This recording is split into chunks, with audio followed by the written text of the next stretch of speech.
All right. Well, welcome everybody to tonight's event organized by Correlate Netherlands, which is an initiative that connects data scientists with organizations that advance the social good. We have about 300 data scientists in our Dutch network and over 1,000 abroad.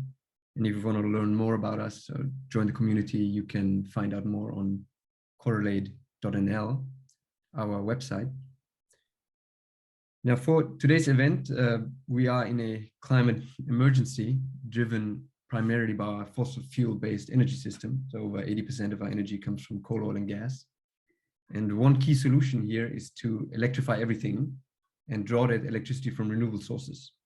And in that transition, which must be vastly accelerated, it's key to have access to the relevant data to assess where we are on the trajectory and guide decision-making. And this is where I think electricitymap comes in, which aims to organize the world's electricity data to decarbonize faster. And we're very excited to have Pierre Segonne from electricitymap with us today, who's an engineer and a data scientist. And he'll tell us more about the work he and his colleagues are doing. And he'll talk for about 30 minutes, and there's going to be enough time for a Q&A. So without further ado, Pierre, we're excited to have you. Please take it away. Yeah. Thanks a lot for the invite. You have spoiled a lot of what I'm going to say. Okay, let me share. Yeah, you can all see my screen, right? Yeah. So as Fabian said, my name is Pierre. I'm mainly a data scientist for electricitymap. I've been working there for full-time for about a year, and an extra year as a student assistant. So I think I have a pretty good understanding of everything that's going on at electricitymap, and I hope to give you good insights into that and get you all excited about what we're doing. There will be kind of two parts to the discussion, to the presentation. The first one will be more about why electricitymap exists, what it does, and how it works, how it functions. And the second part will be more focused on the use cases for our data. So how does our data actually lead to decarbonization potential? So if we are looking at the average temperatures on the Earth, we can see that something is happening. In the last 100 years or so, there's been a massive warming of the Earth, and at a rate that has not ever been seen before the humans arrived. And we're already at 1.2 degrees of warming, and it's not stopping. As a side note, it's always good to consider that 1.2 degrees of warming might not sound too much when we compare that to like the temperatures we're used to in our daily lives. But when we say 1.2 degrees of warming, it's at the scale of the entire planet. And before the industrial age began, the average temperature of the Earth was 15 degrees. So 1.2 degrees of warming up to today, it's already like a substantial percentage of like the average temperature. So because of this warming, we're kind of faced with a big challenge, because it is an existential threat to the way we currently live our lives, not only because it's disrupting weather patterns and events and our food supply, but also because most of that warming is caused by us burning fossil fuels to power our societies. Yeah. So up to today, we still are burning more than we still have more than 80% of our total energy supply that is powered by fossil fuels. And we are supposed to get that to zero by 2050 to reach the target of only 2 degrees of warming. And that's not going to be easy, because it's not purely by pleasure that we burn these fossil fuels. It's because they're very convenient to get some energy that we then use to do everything in life, coming from growing food, producing heat for our homes, and generating any goods and services we have. So if we want to get rid of all of that, we basically need to kind of reinvent 80% of the way we live currently. And we often told this narrative that, okay, it's not going to be too hard. Technology will solve that. We just have to electrify everything. But just to give a bit of perspective, we're far from being there. This is a good image, because an image is often worth 1,000 words. This is the biggest machine that humankind has ever built, which is a coal excavator that is currently in use in Germany. So that just gives an idea of the scale of the infrastructure we've built to extract fossil fuels to then power our electricity supply and energy supply in general. And to this day, there's still about 60% of our electricity supply that is powered by fossil fuels. So even if we were to electrify everything, we would still be far from getting to zero emissions. But that's why ElectricityMap was founded. It was to organize the world's electricity data to drive the transition towards a truly decarbonized electricity system. With the idea that as electrification progresses, we want to make sure that the data is out there to monitor that this electrification is done in the right way. And I would just want to take a second or two to insist on the word truly decarbonizing, because we want our data to actually lead to decarbonation. And currently, the rules of the system allow or have little regard for the physical reality of the electricity supply. And they allow for many people over the world to claim some decarbonation wins, even though they have absolutely no impact on what's going on. And this is a typical example. So on the right side, you can see the reporting of Facebook's operations. And you see two very different columns. One is called market-based and the other is location-based. So location-based is like the physical reality in a way. It tells you how much emissions come from, so each row must be like a different kind of activity. So it tells you how much emission come from each kind of activity using like the average carbon intensity of the grid. And on the left side, that's what they report as their own footprint, because they're able to use accounting principles to just buy certificates at a very low price and claim that they're not responsible for any emissions. So, and this is allowed, sorry, just to expand a little bit, this is allowed because these mechanisms don't really account for the variability of the electricity on the grids, and they are only available at like a yearly or monthly level. And what we really want to look at is at very granular data, at least at an hourly level. So if we don't push for granular data, then we're going to miss a very large decarbonation opportunity. And this is why, ElectricityMap exists in the first place, is to provide real-time hourly data about the production and consumption of electricity in the entire world. I'm just going to give a little demo that will make it much clearer about what we're doing.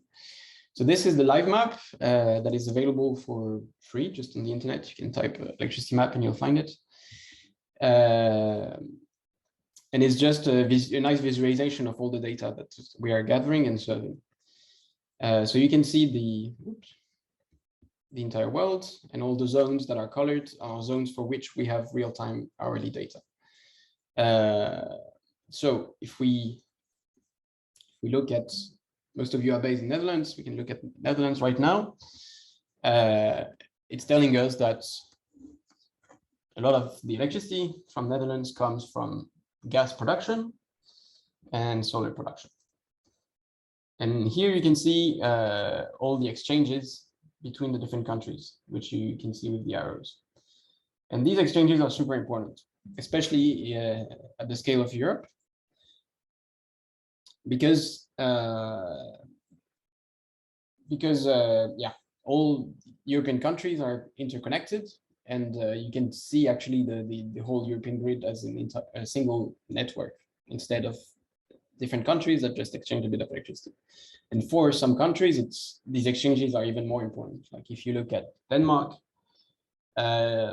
you can see, for example, that in terms of scale, they're importing around 55% of the electricity that is consumed in Denmark is imported from Sweden. So that gives an idea of the importance of these exchanges.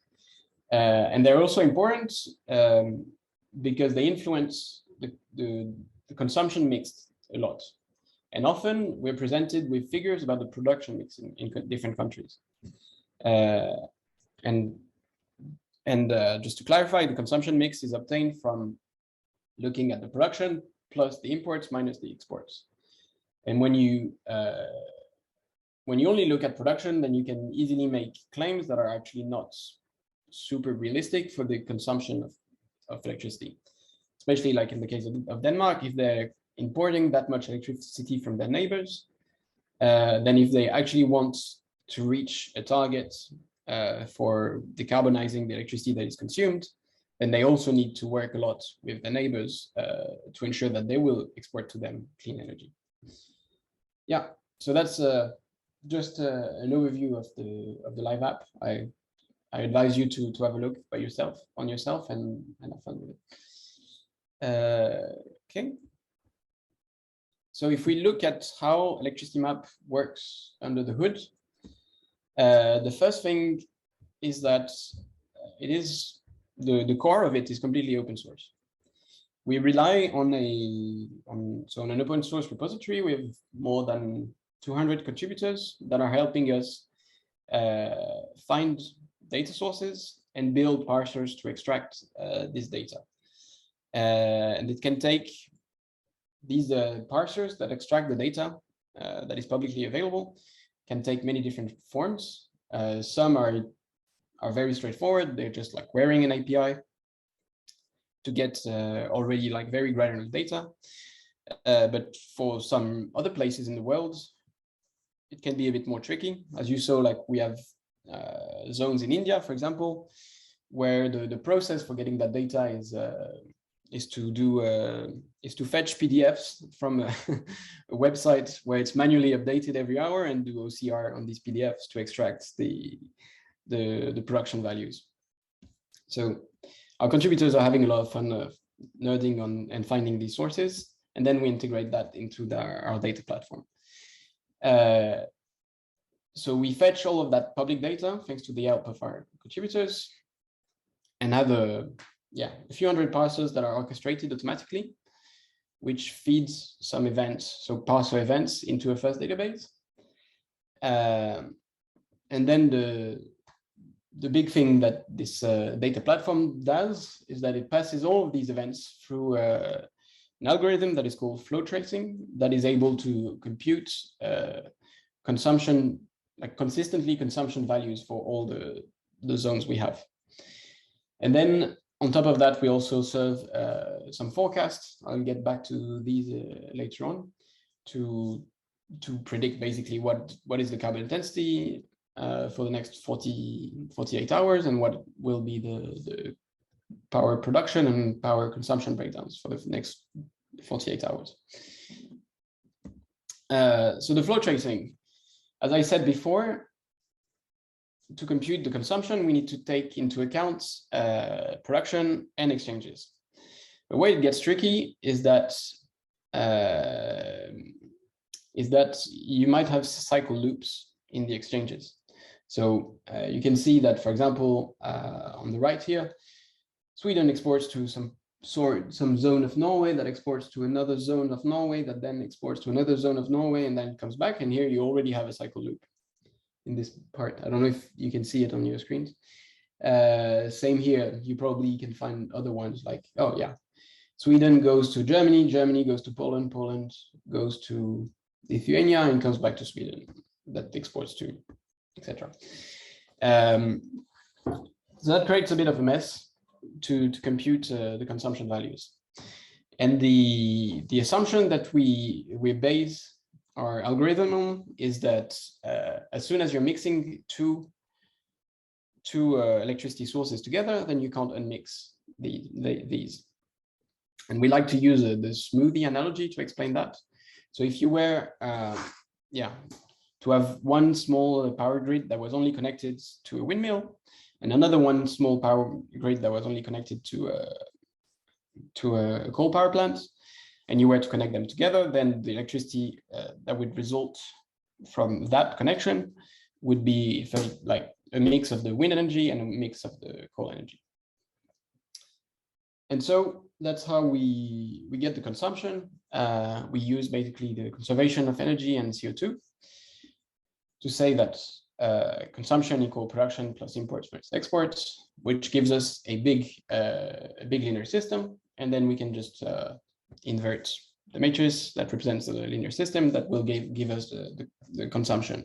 And same thing for CO2. We just have to weight these averages by the carbon intensity. And that's how we can get the complete consumption breakdowns for all of these zones at a very fine granularity. And that makes some interesting things appear. Like here, this was from East Denmark, and you can see that there's a lot of consumption that comes from nuclear and hydro. But there's no mountains in Denmark, so the hydro does not come from Denmark. And same, there's no nuclear power in Denmark, so it comes from actually somewhere else. And for the nuclear, it would probably come from Sweden, and hydro from Norway. So now that we've seen what is electricity map doing and how we're processing all of the data, just going to dive a bit deeper into how this data is actually used and why it matters. So with more renewable integration on the grids, what we can see is that there's more and more variation of viability in the carbon intensity of the grid and in the makeup of that grid. As you can see here, this is a very good representation of that. So this is a clock that represents an entire day. So we have one day here, and the color of each section represents how much carbon-free electricity was on that grid for that day. So you can see that for the April 16th, on that day around noon, there was almost 100% of the electricity on the grid that was coming from renewable sources. While on September, in the evening, there was almost no renewable energy. And so with this variability, it becomes quite important to do accounting at an hourly rate if it needs to be, if it pretends to be realistic. That's why we need to provide hourly carbon intensity for all the hours of the year and everywhere in the world. And to do that, we had to do some modeling. So first, because we're relying on public data in the beginning, we don't really control that data. And it happens quite a lot that some of the data sources go down. And if we want to provide data at all times, then we have to create some algorithms to fill any of the gaps that might appear. So we have created internally a bunch of gap filling algorithms that do that. And secondly, we're working with very large corporations like Google or Tesla that have operations in the entire world. So they need this kind of information for places where there is absolutely no publicly available data out there. So we also had to create a bunch of models that are able to take the little information that is known about a zone. That could be, for example, yearly production mixes that is lagged by 2 years, and then take in some extra information like weather features or so on, to then be able to predict at an hourly level what is the actual makeup of the production mix for that zone. And we've done that for a bunch of zones, like Korea, for example, where we went from, I think, monthly data to this hourly data. And with this granular data, we can see cool use cases that rise. For example, Google Cloud Platform has released this tool that is called the carbon footprint tool that gives you, for any project that you have on Google Cloud Platform, that gives you a complete breakdown of the carbon footprint resulting from the cloud usage. And they compute that using the hourly values that we provide them. And this is interesting because it gives the users the power to then choose the regions of the world that have access to the cleanest data, to the cleanest energy, and reduce their own carbon footprint in that regard. And in the end, if we, Granular Data creates stronger incentives for companies to invest in projects that will actually lead to grid decarbonization. So if we were to imagine a company that is consuming like this constant amount of electricity in black and wants to be supplied 100% of the time with clean electricity, with our hourly data, they would be able to know how much electricity is lacking at every hour of the year to reach their target. And they can thus invest in projects like storage, or build their own capacity, or enter some contracts directly with some power producers to buy clean electricity to actually reach these targets.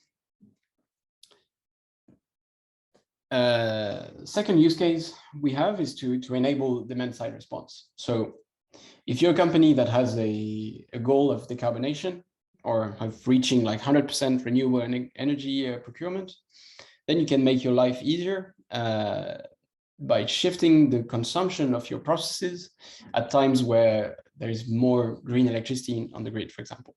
And that's called demand side response. So the concept is to let our data dictate the behavior of electricity intensive processes to match the availability of green electricity, and facilitate in the long run renewable integration on the grid. And we guide this behavior through our forecast. So I'm giving here the example of our carbon intensity forecast for Germany, where what we're doing is we're using weather features that we are mixing with autoregressive features for the zone we're trying to predict. And we do the same for all the zones that are neighboring that zone, and feed all of these features into a lasso. And that works pretty well, as you can see. And through this forecast, we've already unlocked pretty cool use cases, mainly with Google. So they're currently doing load shifting on all of their data centers in the world. So they're shifting the demand both temporally, but also spatially, to places and times where electricity is the cleanest. And you can see like, this is an example that they provide of how the load on one of the data center would be if they were not optimizing for carbon, in yellow, and then in green, how it actually looks like once they start optimizing for carbon. And the gray represents the carbon intensity. So you can see that the consumption lowers at times where the carbon intensity maximizes, and increases at times where carbon intensity is much lower. And that also enables interesting stuff at the more individual level, because we can collaborate with different partners to provide these forecasts to individual people. And we're working, for example, with electricity providers. So this is CS NVA. It's like one of the main Danish electricity providers. They give in their app, they provide a direct visualization of our forecast to enable people to like shift the time at which they're going to start their dishwasher and washing machines and so on, home appliances in general. We also started working with Microsoft and Windows that are pushing to integrate our data into all of the Windows, into the next version of Windows that will automatically update, because apparently updating the OS requires a lot of electricity, that will automatically update at times where electricity is the greenest in your zone. And we're trying to push for the adoption of similar measures for everything that relates to electric cars, because there's huge potential there. And as I said before, we started recently working with Tesla. And we're already working as well with charging stations and apps. And the goal there obviously is to make electric cars automatically charge at times where electricity is the greenest. And finally, this is more of a aspirational use case, but potential development for us would be to assess the impact of large-scale decarbonization projects through what is called marginal emission factors. So there are emission factors that tell you, if I were to consume 1 extra unit of energy, what would be the footprint of that? And you can use these emission factors to also assess the hypothesis of, if I were to install new capacity at that place, what would be like the new intensity of the grid. And we have already like built a machine learning model that is able to predict the short-term marginal. So that is the same concept, but with the hypothesis that the grid configuration is fixed.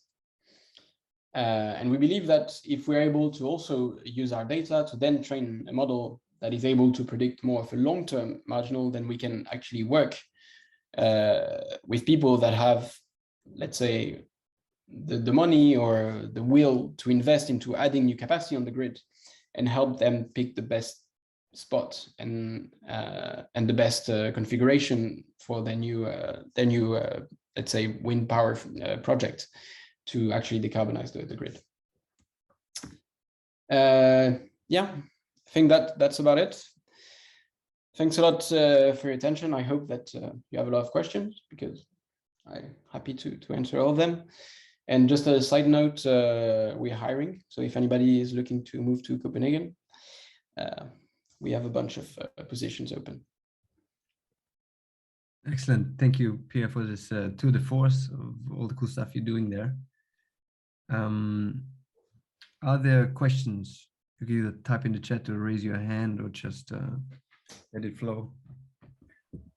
Well, I typed something in the chat and you answered it, Fabian, but I was a direct message, I think. Was it? Yeah, but it's okay. You can repeat it and then. Oh, yeah. Okay. Well, it's about nuclear power. It looks like you are considering nuclear power as less harmful than carbon fuels. Yeah. What if people like me don't agree? Then they can't use your. So the framing of what we're looking at here is only in terms of carbon emissions. So we don't. I mean, we are not pro or anti-nuclear power. We're very pragmatic. We just say, okay, if we only look at carbon, this is what it looks like. It would also be interesting to add some other kinds of externalities on that map. That's something we've been considering, and nuclear waste would be one of these potential externalities. But at the moment, we're only focusing on carbon because it is the most pressing subject, and we don't have infinite capacity to do everything we would like to. Okay, but the result of your efforts could be that you push people towards more nuclear energy, because that's supposedly green or greener. So, and then maybe even the capacity would increase there, because more people are asking, are using it. So, it is a possibility. We're not advocating ourselves like you should build this or that. We're just putting out the data so that people can then take the decisions using that data. Very good. Okay, I think we can move on. Alexis, you had your hand raised. Hi, I hope you can hear me okay. There's some background noise where I am, so I'll put myself on mute as soon as I finish talking. At the start of the presentation, I think you're talking about the kind of problems with the kind of green accounting, where you can basically buy the green, so-called green value of electricity separate from the electricity itself. Yeah. And my thinking, I used to work in the energy sector quite some years ago. My main concern with this system was more to do with, not so much with the balancing of the hourly consumption, which obviously I think you gave some very good use cases for why it's super nice that you're able to do that. But it was more that it was kind of being used in some countries, but not in others. So if everyone was using that system, then it actually could be quite effective. But what you typically get is, for example, with Norway, everyone in Norway thinks we're super green with electricity because we've only got hydro. But actually what they do is they sell all their green value to the Netherlands. So the Netherlands thinks we're super green. Norway thinks they're super green, but actually they've effectively kind of double counted because people are not buying the certificates in Norway, for example. So I was wondering if you had any thoughts about that and whether that is maybe more the overall issue with that system or whether you would disagree with that point of view. Yeah, no, I think that is clearly one of the main issues with the current certificate schemes we have today. The issue comes that they're first, as you said, double counting, because not everybody abides by the same rules, or not everybody cares about the same rules. But also because the flow of these certificates is not bounded by like the physical reality of the grid. So in Netherlands, for example, you can buy certificates that come from Iceland, for example, and claim that you were green because someone in Iceland produced some green electricity last year. It's hard to, it becomes a bit hard to agree that this is a good mechanism for pushing, for providing better, for providing more renewables on the grid. And then another problem of this is that the original idea is good, which is, okay, by selling the certificates independently of the electricity, we're going to provide an extra source of income that will help with the installation of new capacity, of new renewable capacity. The problem is that the emission of certificates is not really bounded to any additionality criterion. So you don't have to prove that this extra income is responsible for helping you build new capacity. And that's typically the case with the Norwegian hydro. These power plants were built 20, 30 years ago, maybe, with the original goal of just supplying Norwegians with electricity. So it's not providing them with a source of income that is actually responsible for the installation of new capacity. So that's where that system fails. And it also starts failing more evidently when we're seeing countries like Denmark that has more than 60% of the electricity producers that come from wind. And when the wind production fluctuates a lot from hour to hour, and when you can sell these certificates at a yearly level, it's just hard for individual consumers and companies to be able to claim like, okay, I've physically helped with decarbonization when the rules are so far from the reality.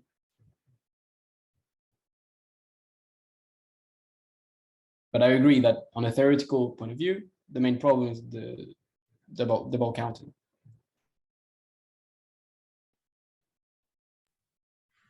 Yeah, thank you. Thank you. Excellent. I think, Eric, you had a question as well? Yes, thanks. Yeah, I have a main question about, so what you're trying to do is to let companies use more demand response so that they use electricity when it's green or when it's more renewable. But then if you sort of zoom out and go forward like 20, 30 years, and we're hopefully at a 100% renewable grid, and then I would say then basically that doesn't make sense anymore, and it would be better to make sure that demand response is used to stabilize the grid and keep it balanced. So I was wondering what your view is in terms of getting these companies on board in using this demand response for something that won't really be valuable anymore, hopefully in 20 or 30 years. So the problem with with adding more and more renewables is that balancing the grid becomes harder. And so there are multiple ways of like actually getting to 100% green electricity. Either you could go, okay, I install a lot of storage, and I can get there without having to worry too much about the demand. And that would be probably very, very expensive.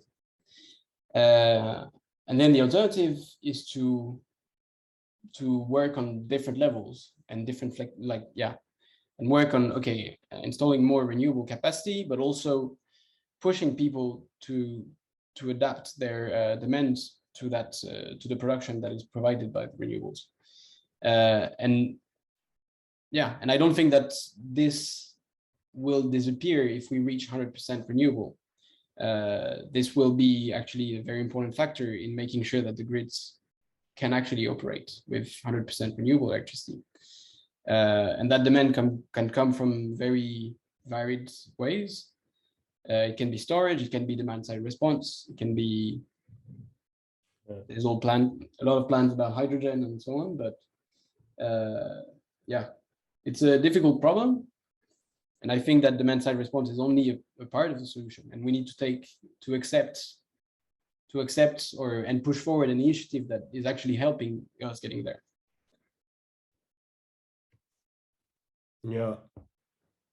Yeah, so what I'm wondering is currently, at least in the EU, you have a system of the ETS, which already puts a price on carbon, and the energy market itself, which also like follows price, and in that renewable power is cheapest, so it will sort of automatically get used most. Yep.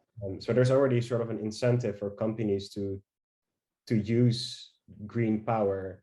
So I was wondering, like, what this kind of sort of carbon signal adds to that, even more if you sort of pull it into the future where hopefully you are already 100% renewable. Yeah, so first, regarding the ETS, it does affect the power producers, but like how much that cascades into the final consumer is not so much. Mm-hmm. So in most places, you actually see very little variation in the electricity prices for the end consumers, because most of the price comes from, for example, taxes or infrastructure contributions, let's say. So that was for the ETS, but for how much can the carbon signal help? I think there are two ways of looking about it. One would be like for everybody. Then as soon as you start having, for example, a carbon tax or a price on carbon that applies to a broader scale, then that would provide directly, the carbon signal would become integrated within the price signal, which would probably be the most effective way of going about it, in my opinion. And then you can also see it as a way for companies to reach their own targets. Because if they say, okay, we have a target for getting 100% renewable electricity at each hour of the year in 2030, then they have to seriously look at where the electricity they consume come from and at what time they're consuming that electricity. And that's through that signal that they can then try to use demand side response to make that job easier for them. So it's more of an internal goal than purely an internal goal to then reach their sustainability objective rather than a purely economic objective for them. Okay, then I think we have to move on to the next question. Atul. Yep.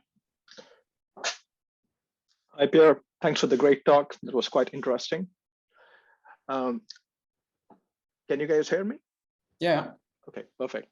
So I have a couple of questions. I think the first question I would like to ask is, like, when you calculate the total amount of electricity in a network, like, do you also account for losses?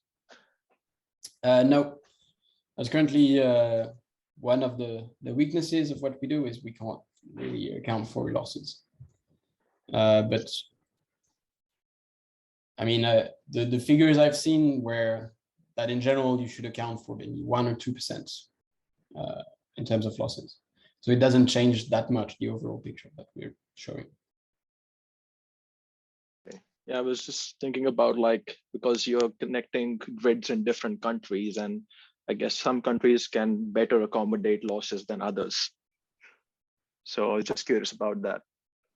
Yeah, that is true. But we don't have, I mean, getting data that is granular enough to take these kind of considerations into account, that's tricky. We're not there yet. And the other question was, like, so you didn't say much about, like, how exactly you get your data. Maybe, like, for example, are these electricity producing companies that are giving you the data, or yeah, maybe I missed that. I'll go back to, it was not clear enough. Yeah, so we're relying on,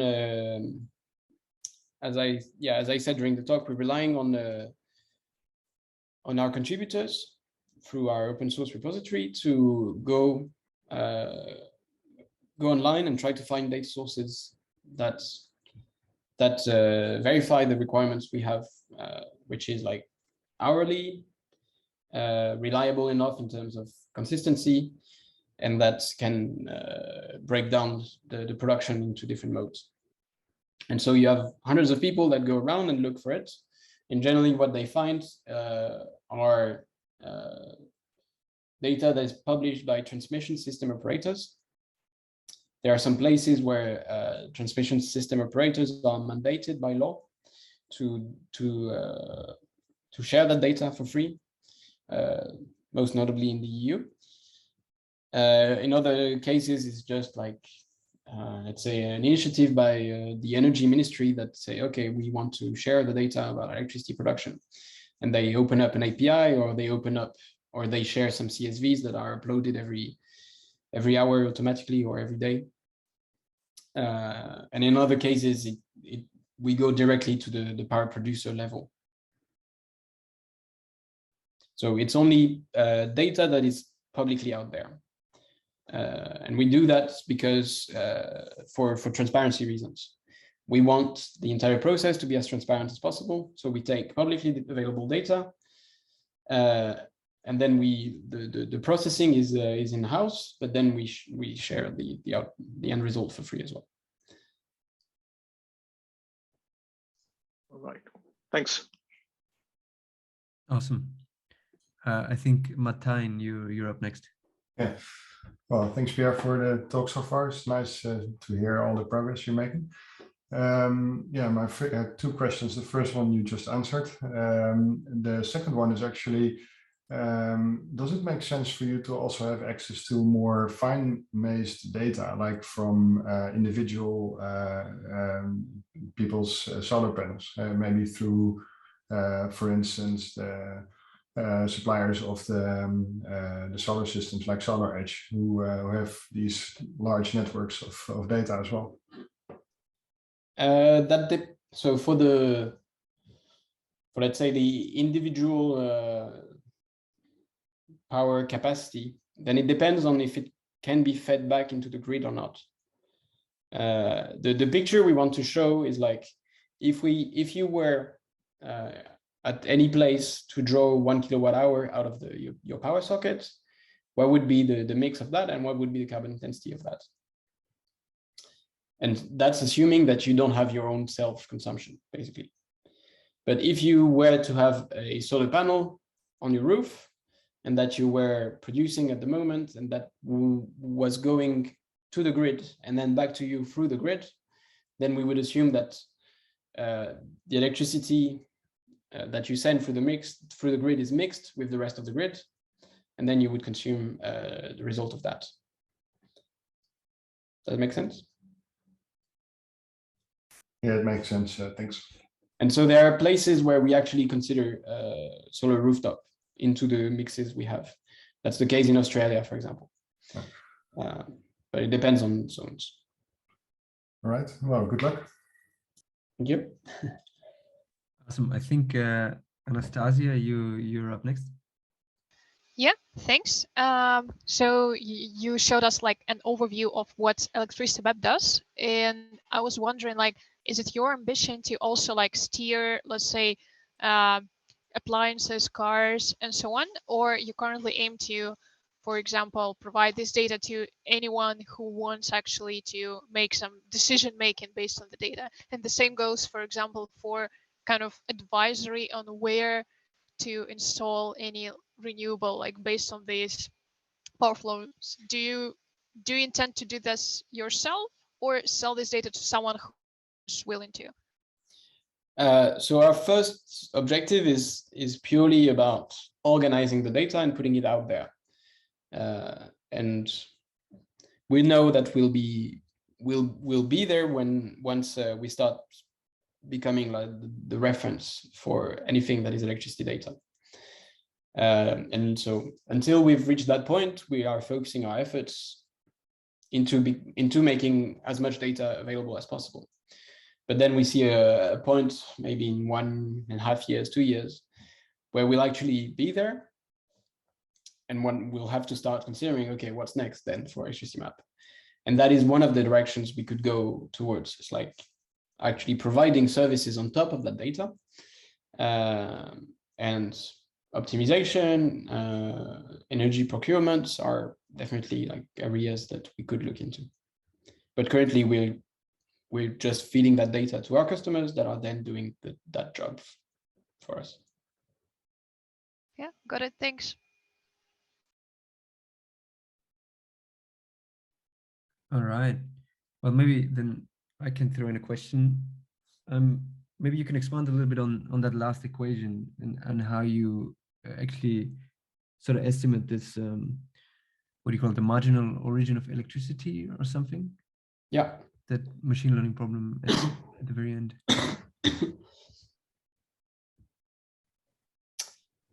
Yeah. Like what is your question? How do we do that? Yeah, exactly. So we're looking at the variations that we see in our data, basically, through this dx. Mm-hmm. And what you want to learn is how much of that variation comes from changes that are independent of the changes in the local demand, mm-hmm. versus how much is the actual demand driving these changes. And if you can learn what is the actual like changes in local demand that can drive the changes, then you can learn what is the marginal emission factor, because you're then able to answer the question, like, if I were to add an extra unit of electricity, the local generation would change in that way. Right. And that, yeah, it could either be brown, like coal or gas, Yeah. or it could be renewable. So Yeah. basically, And you want to learn you this merit order. Yeah, exactly. Right? And what you see on the general is that what the signal that we learn follows the merit order curve very well. So the renewable is always dispatched first, because if you have renewable electricity, why not use it? And then you'll have nuclear, and then as you grow up is coal and gas. And so in most zones, you can clearly see that the fossil fuels are on the margin. Yeah, but then it creates a bit of like, when you start looking at these marginal signals, then it gets a bit weird if you're trying to send these signals to consumers. For example, if you're in the middle of the day and it's super windy, super sunny, mm-hmm.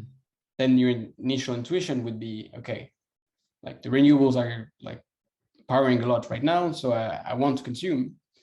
So if you were to look at the average signal, then you want to consume, but then Right. If you're trusting the marginal signal as your decision-making signal, then it's telling you that fossil is on the margin and then you shouldn't consume. Right. So it gets a bit tricky. So how do you do that now? Because I think you mentioned also you cooperate with organizations that, you know, tell you, you know, you should use electricity now. They use the margin, I guess. Yeah. No. No. Like our position is more that you should look at the average, because this short-term signal only gives you the answer of the grid if you were to keep the grid exactly the same way it is. And it would give you like the immediate response. But when you're looking at like strategies to optimize over the long term, then you have to look, you can't make the assumption that the grid will stay the same anymore. And that's why I was talking about the long-term marginal emission factors, not short-term emission factors. And thus, what we would like to use for these optimization strategy is more of a long-term marginal signal. And the papers and the scientific literatures generally agrees that average is a much better representation of the long-term marginal signal than the short-term marginal signal. So that's why we're generally promoting to look at average if you were to adopt these kinds of strategies. Okay, interesting. But it's also a bit of a hot topic. Like the Americans have a very marginal way of thinking about things. While in Europe, we're thinking more in terms of average. So there's a bit of when we're trying to talk with people in the US in general, we have to spend a lot of time in trying to explain that to them. Interesting. Yeah. So then I'm also a little conscious of the time. Maybe one last question, continuing with what we chatted at the beginning. So you got this huge grant now, right? And you're, I think, 11 people you're hiring. Where would you like to see, you know, electricity map going like next 3 years? Like, what are kind of the big steps you wanna take? And yeah, so the first big steps and that are enabled by the grant is to make more of our data publicly available.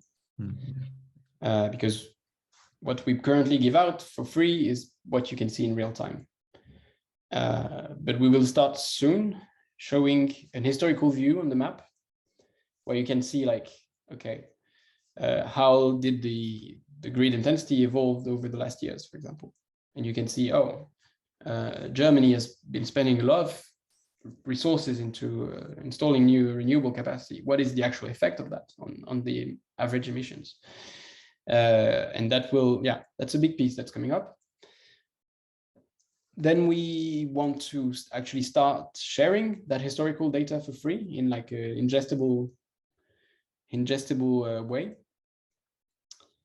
And then we hope that these initiatives, as I said, lead us to become considered like the source of reference for everything that is related to electricity data. And then once we're there, which is still a bit far away, then we'll have to consider like what's next, what's the direction we can take that actually leads to the most potential reductions in emissions. And that could potentially be, yeah, enabling people or mostly organizations to procure themselves with 100% renewable electricity physically deliverable at an hourly rate.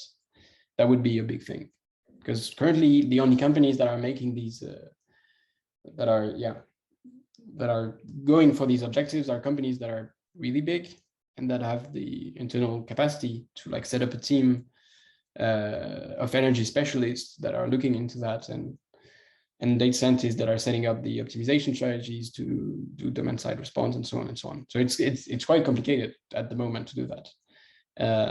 And if we want everybody to be 100% renewable, then we're missing a bunch of solutions to get there. Awesome. Excellent. Thank you so much. And that's going to be exciting to see where you're going.